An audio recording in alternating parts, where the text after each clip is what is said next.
नमस्कार बच्चों, आज हम पढ़ेंगे कक्षा 11वीं की पाठ्यपुस्तक आरोह में स्थित कवि सुमित्रा नंदन पंत के द्वारा लिखित कविता वे आँखें।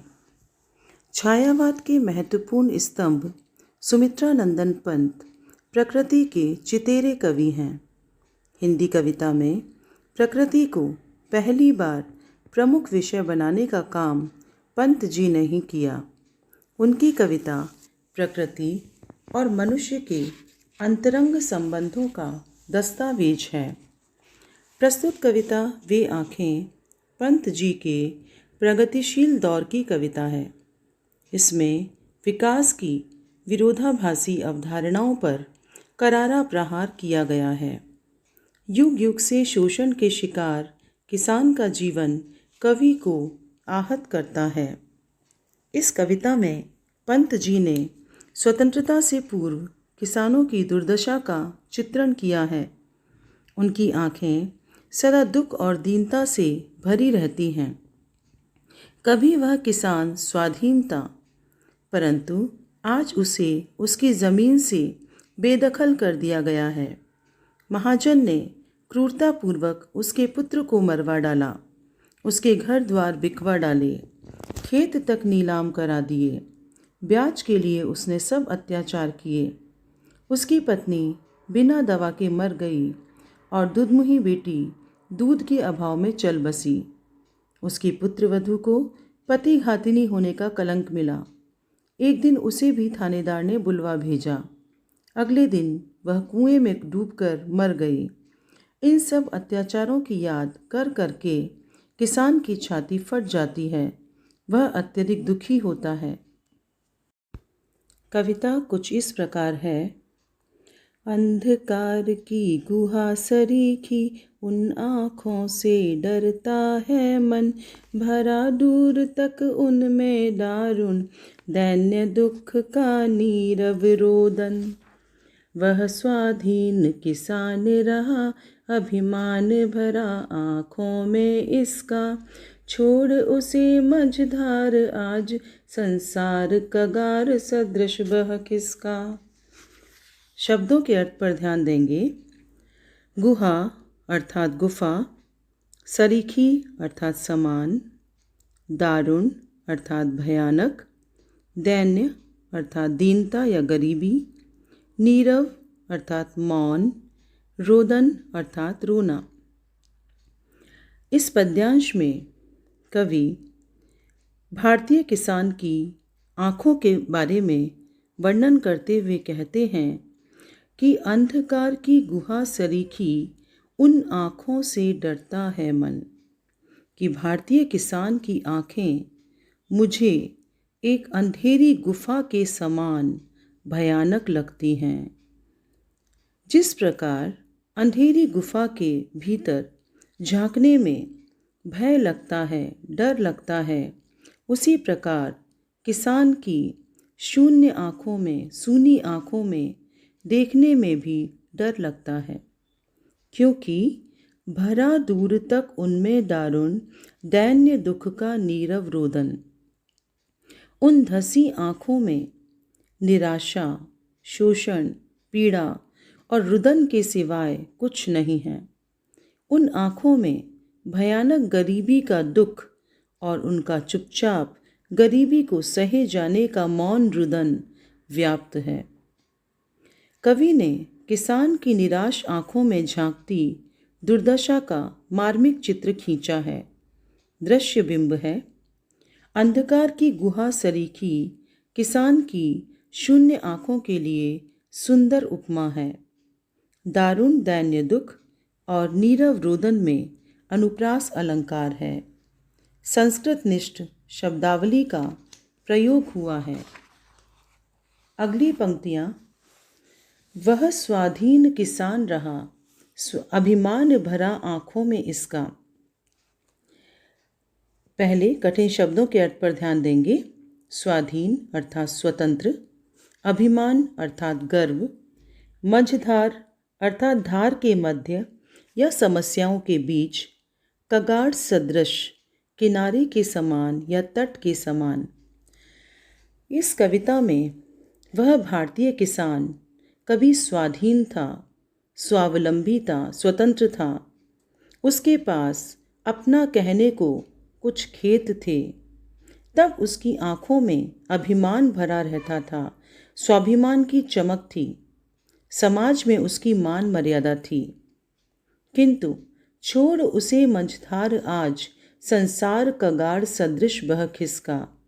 किंतु उसे यह संसार, यह दुनिया, इस दुनिया के लोग उसे धारा के मध्य में छोड़कर, मझधार धारा के मध्य में या समस्याओं के बीच में उसे अकेला छोड़ करके कगार के समान, जैसे किनारा या तट होता है, वह यदि साथ छोड़ दे, उसी प्रकार से दुनिया के लोगों ने समस्याओं के बीच में उसे अकेला छोड़ दिया, उसका साथ नहीं दिया।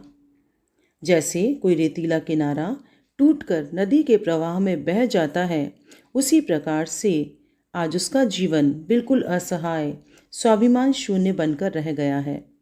जिस समय उस किसान को सहायता की सबसे ज़्यादा आवश्यकता थी, उसी समय इस संसार के लोगों ने कगार के समान उसका साथ छोड़ दिया और उसे समस्याओं के बीच अकेला जूझने के लिए छोड़ दिया। दो ही पंक्तियों में कवि ने किसान का उज्ज्वला अतीत और निराश वर्तमान दोनों का चित्रण कर दिया है। दृश्य बिंब का प्रयोग है। पहली दोनों पंक्तियों में उसका उज्ज्वला अतीत बताया गया है, जब उसके पास अपने खेत थे, और अगली दोनों पंक्तियों में उसका निराश वर्तमान, जिसमें वह समस्याओं के बीच अकेला घिरा हुआ है, उसका चित्रण है। संसार की हृदयहीनता का चित्रण करुण बन पड़ा है, अतः करुण रस का प्रयोग है। कगार सदृश में उपमा अलंकार है। स्वाधीन किसान संसार कगार में अनुप्रास की छटा देखते ही बनती है। अगली पंक्तियाँ इस प्रकार हैं। लहराते वे खेत दृगों में, हुआ बेदखल वह अब जिनसे, हंसती थी उसके जीवन की हरियाली जिनके त्रिन त्रिन से, आँखों ही में घूमा करता वह उसकी आँखों का तारा, कारकुनों की लाठी से जो गया जवानी ही में मारा। इन पंक्तियों में कवि ने भारतीय किसान की दुर्दशा का मार्मिक चित्रण किया है। सूदखोर ऋणदाताओं ने उसे अपने शिकंजे में लेकर संपत्ति से बेदखल कर दिया। आज भी उसे अपने लहलहाते खेतों की याद आती है। शब्दों के अर्थ पर ध्यान देंगे। लहराते अर्थात झूमते, ऋगों में अर्थात आँखों में, बेदखल अर्थात अधिकार से वंचित, त्रिन अर्थात तिनका।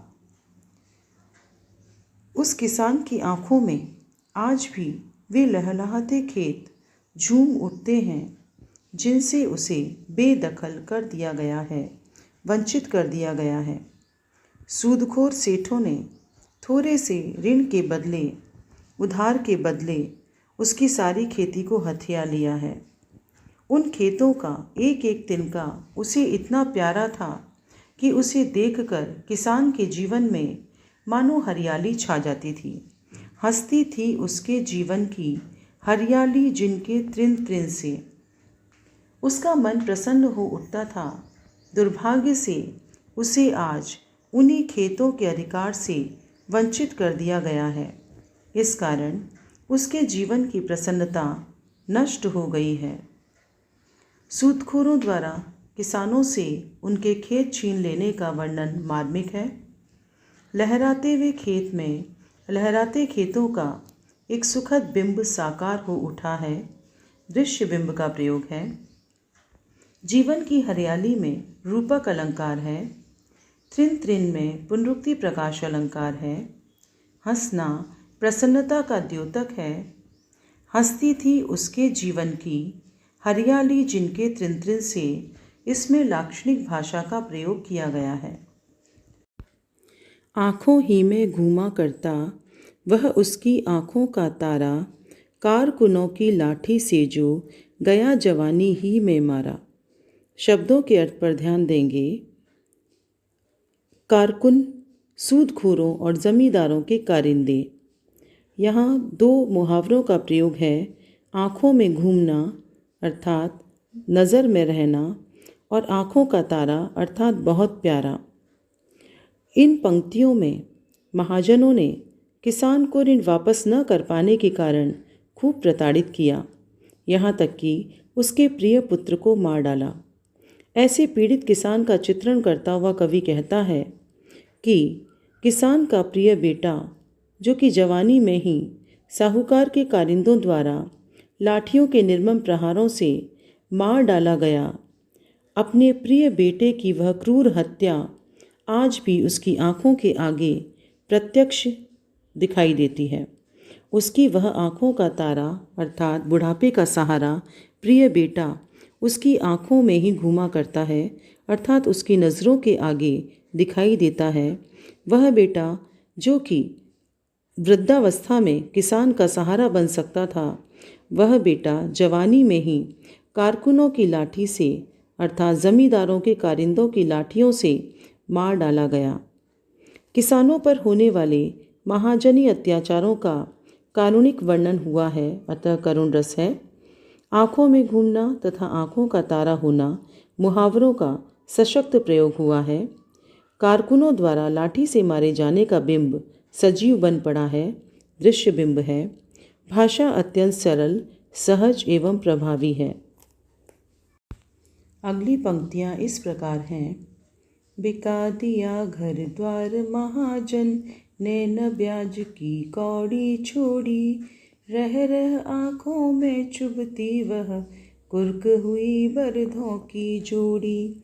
उजरी उसके सिवा किसे कब पास दुहाने आने देती, आँखों में नाचा करती उजड़ गई जो सुख की खेती।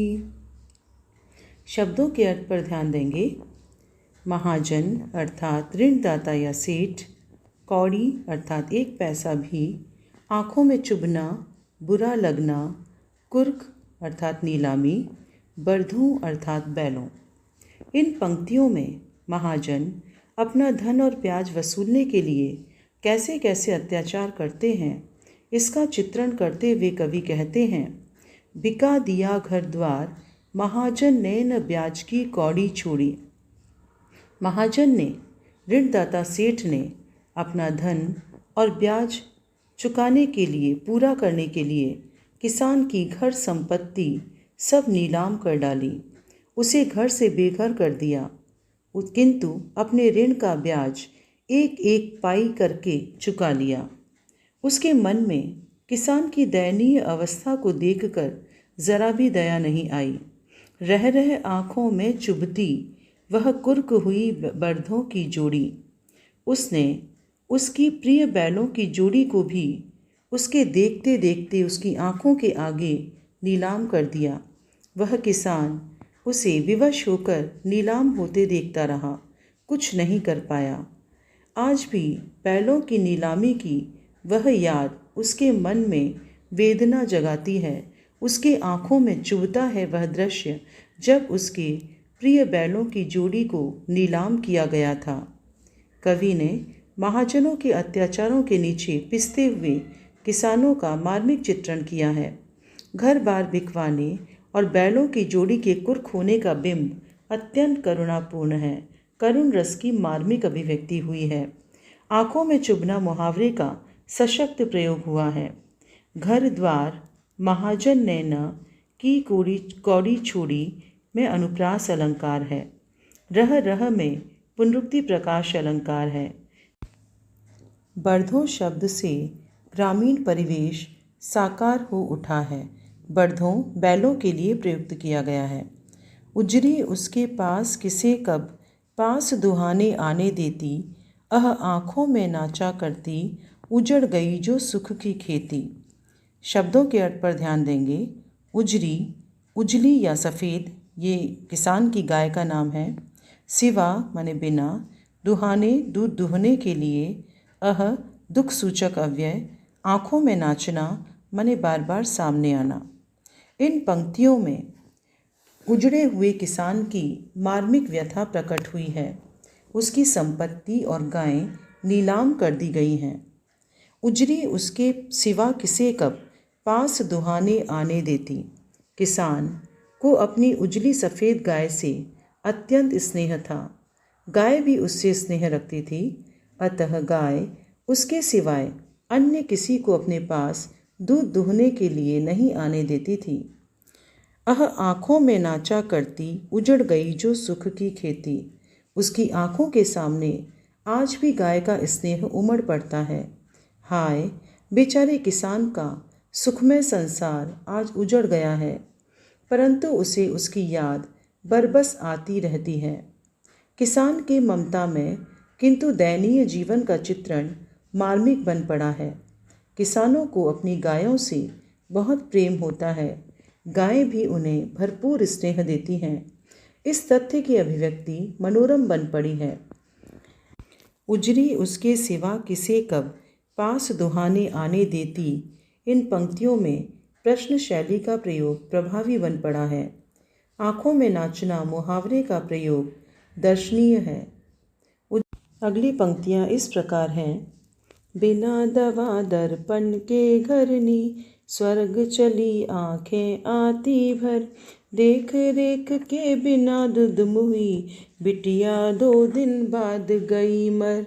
घर में विधवा रही पतोहू, लक्ष्मी थी यद्यपि पति घातिन।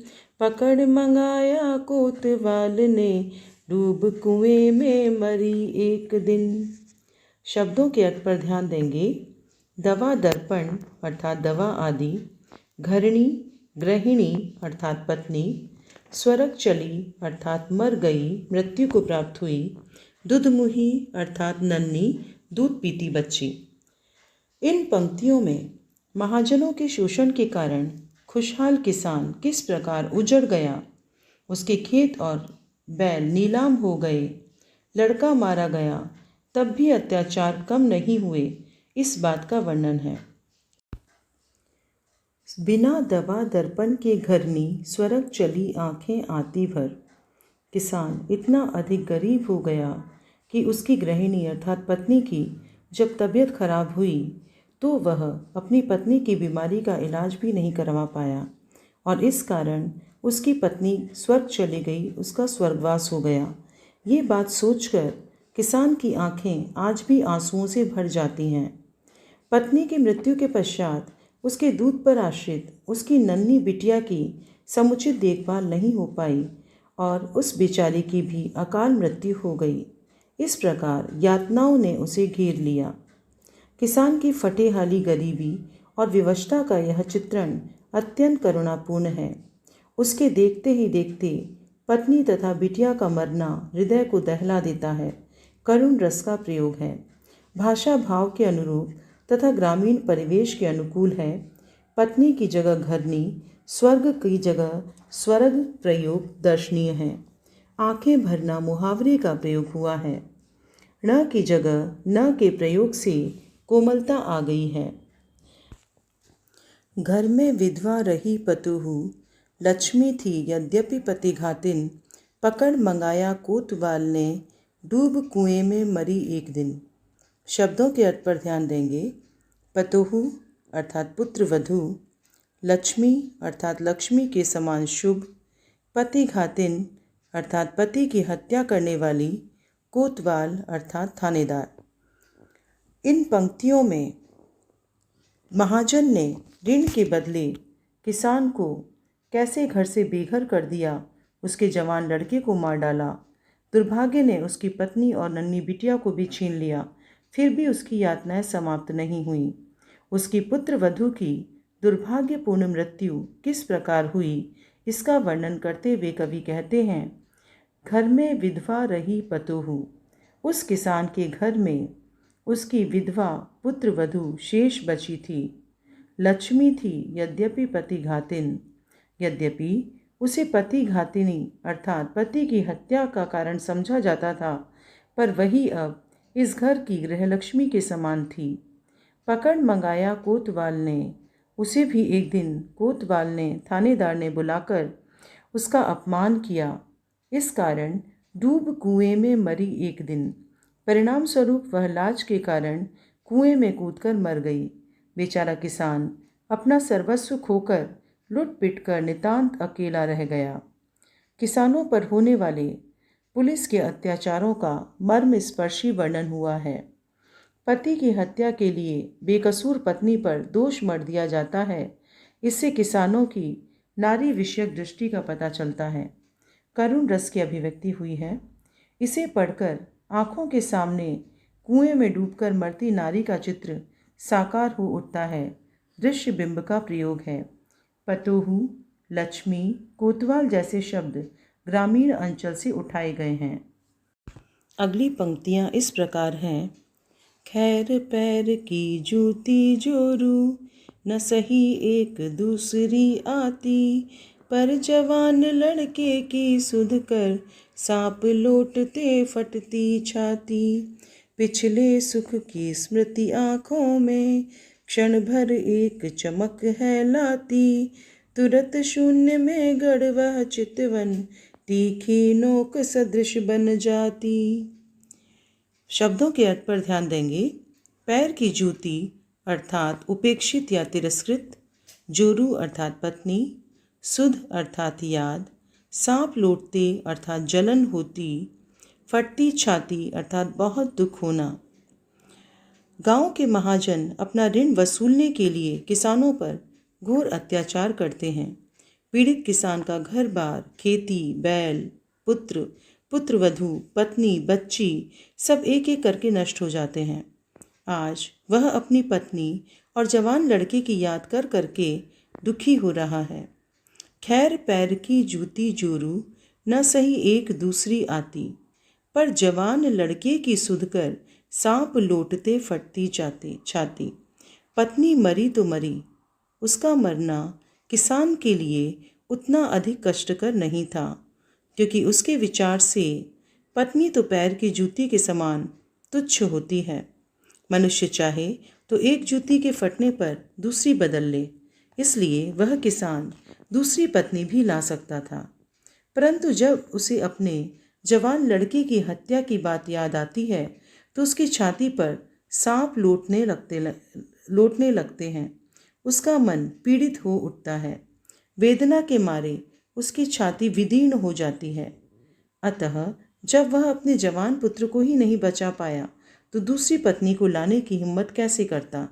उसका दूसरी पत्नी लाने का साहस भी समाप्त हो गया। किसान पत्नी को पैर की जूती के समान तुच्छ मानते हैं। इस तथ्य का उद्घाटन हुआ है। वे पुत्र को अधिक महत्व देते हैं। पुत्र उनके जीवन का आधार होता है। सांप लौटना, छाती फटना तथा पैर की जूती होना, तीनों मुहावरों का प्रयोग बहुत मार्मिक बन पड़ा है। भाषा ग्रामीण अंचल को साकार करने वाली है।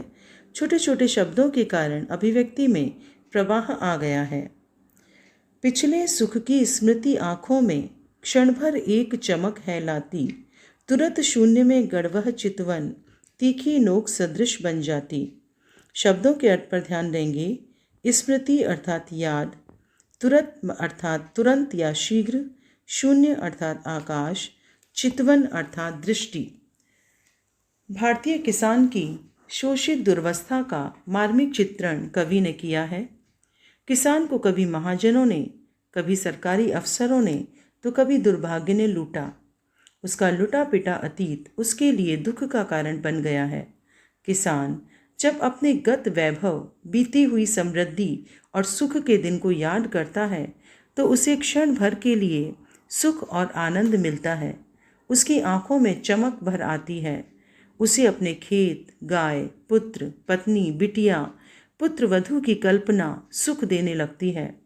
किंतु जब उसकी कल्पना धीरे धीरे गहरे चिंतन में उतरती है तो उसकी नज़रें कहीं शून्य में, आकाश में गड़ी की गड़ी रह जाती हैं। उसे एक एक करके सबके नष्ट होने की याद आती है तो वे सब स्मृतियाँ उसके लिए दुखदायी बन जाती हैं। किसान का जीवन ऐसा दुखमय है कि उसे यथार्थ जीवन में तो दुख मिलता ही है, कल्पना में भी दुख मिलता है। चितवन की उपमा तीखी नोक से दी गई है। यह अत्यंत सुंदर उपमा है। भाषा अत्यंत संक्षिप्त है। तुरंत शब्द का सौंदर्य देखते ही बनता है। यह कविता यहीं समाप्त होती है। धन्यवाद बच्चों।